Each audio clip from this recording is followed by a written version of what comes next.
Hello, everybody. Welcome back. It is I, Mr. Aaron, returning for the next installment of Flat Stanley's Worldwide Adventures, The Great Egyptian Grave Robbery. Remember last time, Stanley received a letter in the mail inviting him to Egypt for a important archaeological expedition. They needed somebody less than 3 inches thick.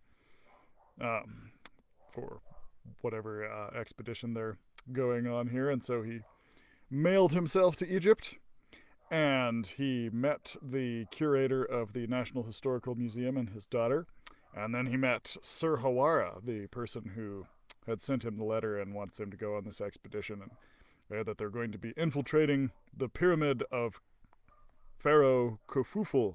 It's kind of a fun name to say, Khufufu. They're going to be infiltrating the Pharaoh's tomb to try and find the great scrolls of papyrus. And so they were just getting ready to head out into the desert to go to the tomb, and Hawara had cracked a joke about, oh, do you want 1 hump or 2 on your camels? Oh, never mind, we only have 1-humped camels here in Egypt. So that is where we left off last time, and that is where we'll be picking up today. Chapter 5. In the Tomb. Stanley found that no matter how many humps a camel may have, riding one was no joking matter. The camel lurched, Stanley slipped. The camel bumped, Stanley slid. He finally solved the problem by folding himself over its hump like a blanket. At last the caravan came to a stop. Stanley fell to the ground and looked up. And up. Somehow, pyramids had always looked a bit smaller in pictures.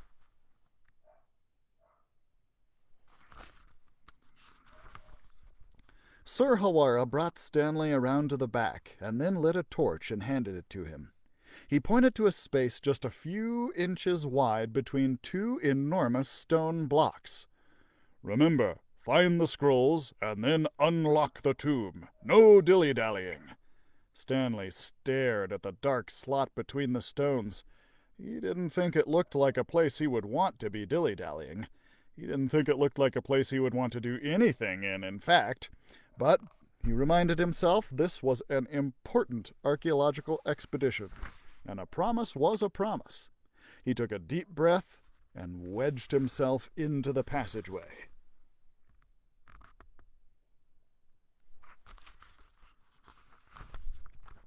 "3 inches is not very much room to get around in." Stanley had to half wriggle and half slide as he took little sideways hops, just an inch along slowly. After many twists and turns in the deepest darkness, he heard a leathery flapping. He felt a rush of wind, as if from a great many wings. He held up his torch, and then, out of the gloom, bats! Hundreds of them! Thousands, perhaps! Stanley had disturbed a whole colony of bats, and they were coming right for him. He felt himself break into a cold sweat and a new set of goose discs. As the bats approached, Stanley leapt up and pressed himself against the stone wall. And he stuck there. The goose discs on his arms and legs, in combination with the cold sweat, had become little suction cups. Stanley hung perfectly still, pressed tight to the pyramid wall like a starfish, until the entire flock of bats had passed by. Then, as his fear subsided, the little goose disc suction cups began to let go one by one. Doop, doop, doop, doop, and he slipped gently to the ground again.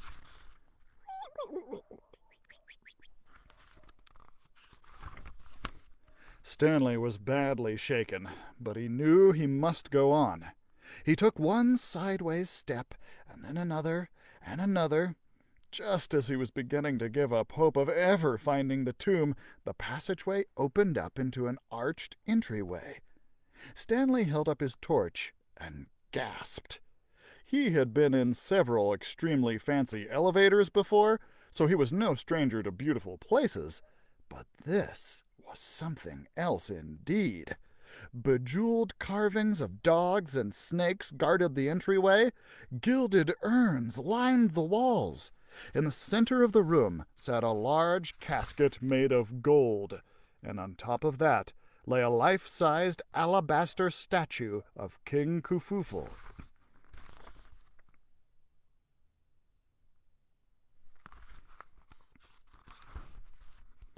There was no doubt about it. Stanley had discovered the tomb of the great pharaoh, and flanking the coffin on golden pedestals were two enormous scrolls. He had done it. He had found the priceless giant scrolls of papyrus. Now, to find the secret exit.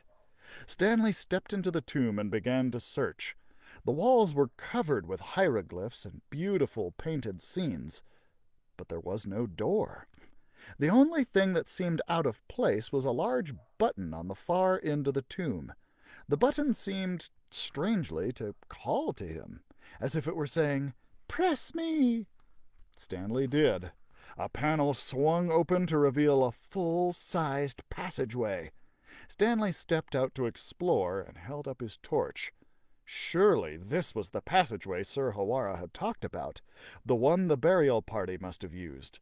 But the passageway split just ahead, and from there Stanley could see that each branch split again. How would he know which way to go to get out? And then he noticed something. At every intersection, a life-sized hieroglyph was painted on the wall. What if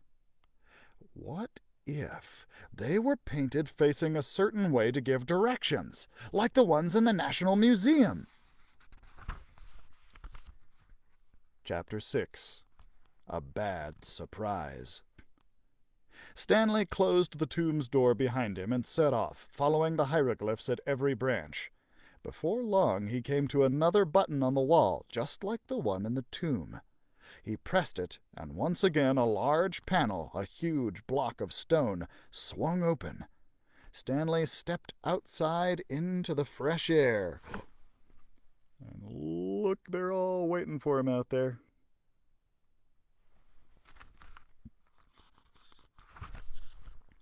Sir Hawara and his guards came rushing over when they saw Stanley.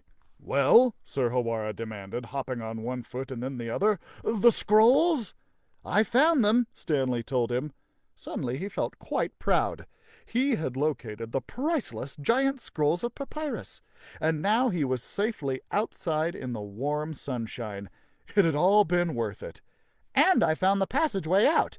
There are lots of branches in the passageway, but all you have to do is follow the black hieroglyphs to get out." "Excellent!" Sir Hawara rubbed his hands together. "I'm morning. At daybreak, we take the scrolls." He climbed onto his camel and rode away, leaving Stanley bewildered. Just then he felt a tug at his shirt. He turned to find Amisi there, glaring at him. "That's who you've been working with? That's the worst looter of Egyptian treasures in the country. My father and I have been trying to catch him red-handed for years. I guess I was wrong about you." And she stomped off.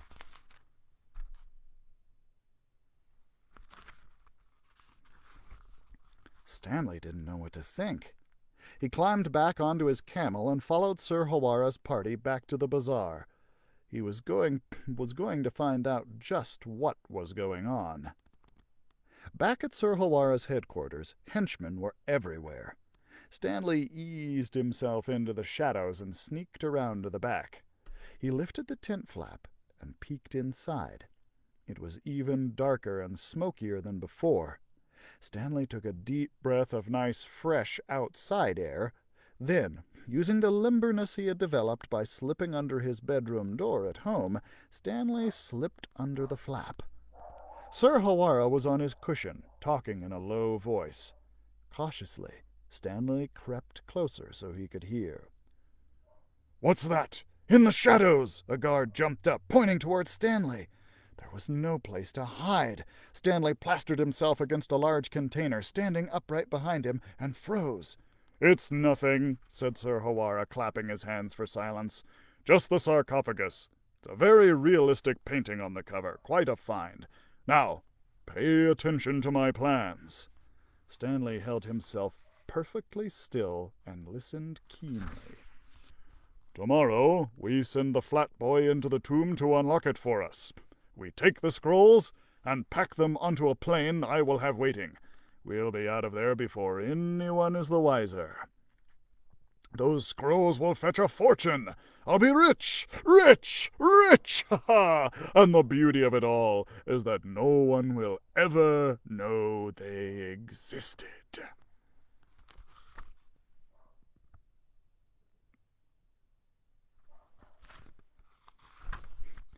So Amisi was right. They were looters who were sneakier than the worst sneak thieves, and Stanley was helping them steal one of Egypt's greatest treasures. Stanley peeled himself off the sarcophagus quietly and slid back under the tent. Then he made his way to the National Historical Museum and climbed the steps. The least he could do was admit to Amisi and her father what he had done. The entryway was crowded with tourists. Stanley immediately found himself squashed in the corner of a particularly careless group. After a moment, through a tangle of arms and cameras, he saw Amisi and her father come in. They passed right by him. "What about a very light bulletin board?" he heard Amisi's father say. "What about a map?" "I don't think so, father," Amisi replied. "Besides, I think that bulletin board flattened his brains. Wait until I tell you what I just found out." Stanley worked himself free from the crowd and hurried after Amisi and her father. He caught up with them at the curator's office and called out. Amisi turned and frowned at him. Then she slammed the door shut. Somehow, Stanley felt even flatter than before. As flat as the hieroglyph painted on the wall beside him. And then he had an idea. An idea that just might work. Stanley ran to the main desk and scribbled a note. "Please give this to the curator," he said. "It's urgent. Thank you very much." Then he went back to the Antiquities Bazaar, planning his plan. The sky was growing dark. Stanley let himself into the camel's pen, and there he made a bed for himself by placing a stack of saddle blankets on a mound of straw, and then layering himself into the stack. Excuse me.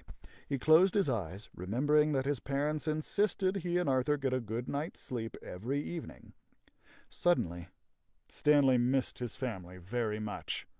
He wondered what they'd been doing while he'd been gone. Playing Monopoly? Looking at pictures of their last family vacation to Mount Rushmore? Without him? Stanley's stomach grumbled with hunger. What had his family had for dinner that night?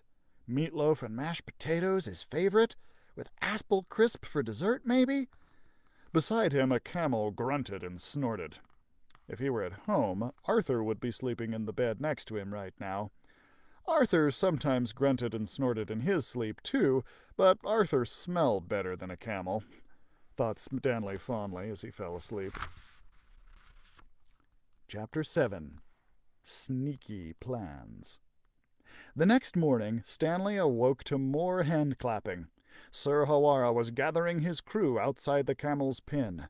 Stanley lay between his blankets, thinking he had had just about enough of all that hand-clapping. He wondered why someone hadn't told Sir Hawara how rude it was. As Stanley lay there thinking, he wasn't paying attention.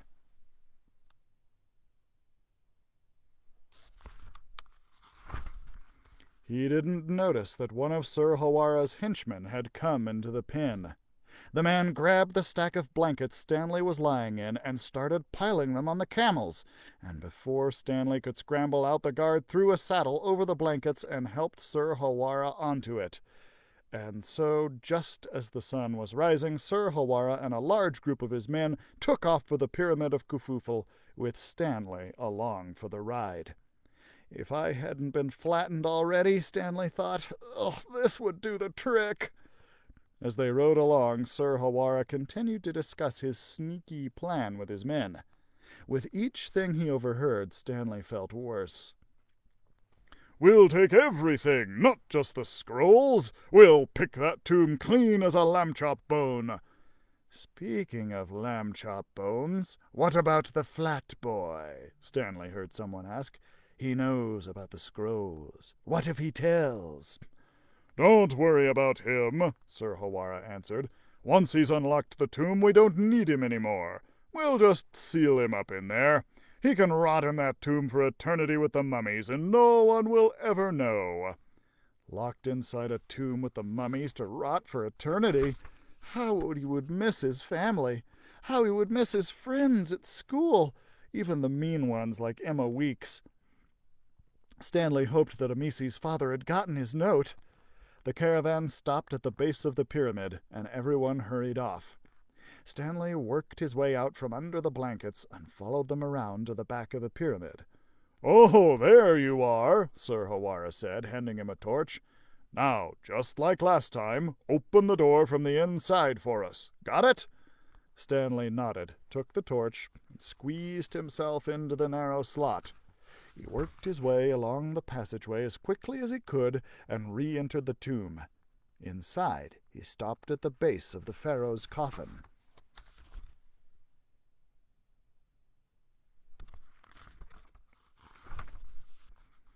"Try not to worry," he said out loud.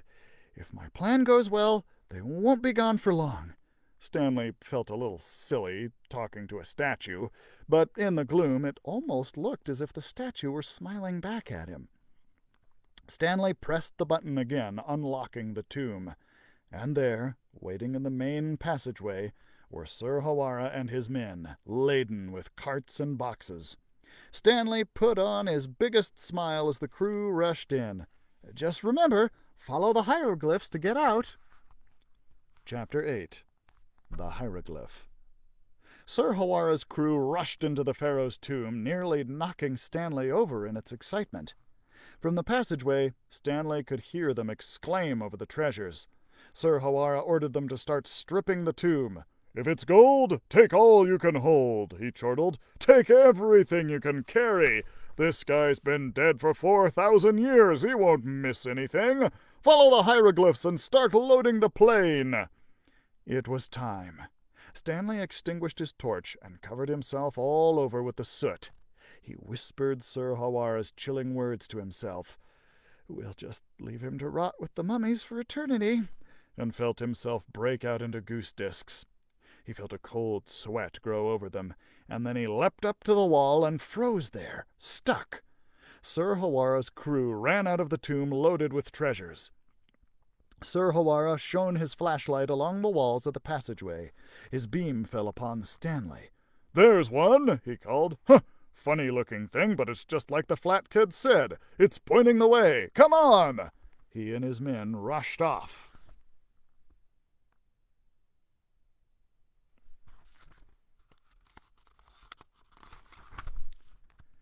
In the wrong direction. Stanley slipped down from the wall and made his way to the exit. As he stepped outside, he was delighted to see Amisi and her father waiting. "We've brought the police, just as you asked," Amisi said. "But what's this all about?" "Go on in," Stanley directed the police officers. "I think you'll find this pyramid is loaded with looting looters, loaded with loot." And that is exactly what they did find. After a few moments, the officers began to come out of the pyramid with Sir Hawara and his henchmen and the stolen artifacts.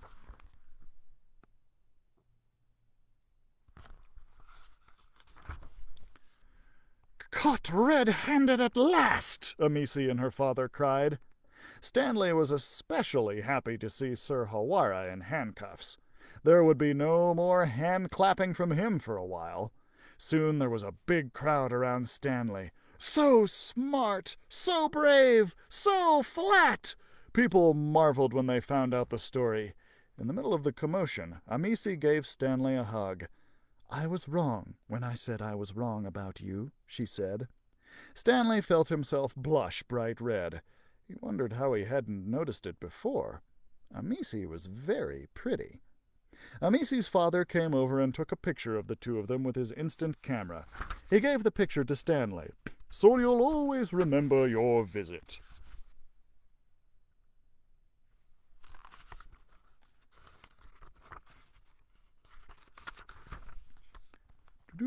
And I think we are going to go ahead and end right there for today. So we will pick up again tomorrow at 2 p.m. Thanks so much for tuning in, guys. I hope you enjoyed. If you did, be sure to check out our other live programs. Of course, we have Toddler Time with Miss Becky and Stories with Sunny and Creating with Constance. They do some really cool stuff on there. And don't forget that you can check out digital content from the library through our services at sweetwaterlibraries.com. We've got the services of Overdrive, RB Digital, Hoopla, Cloud Library, and Canopy, where you can get ebooks and audiobooks and movies and shows and graphic novels and all kinds of cool stuff right on your devices from the comfort of your own living room. Pretty cool stuff. Thanks for tuning in, guys, and we will see you tomorrow.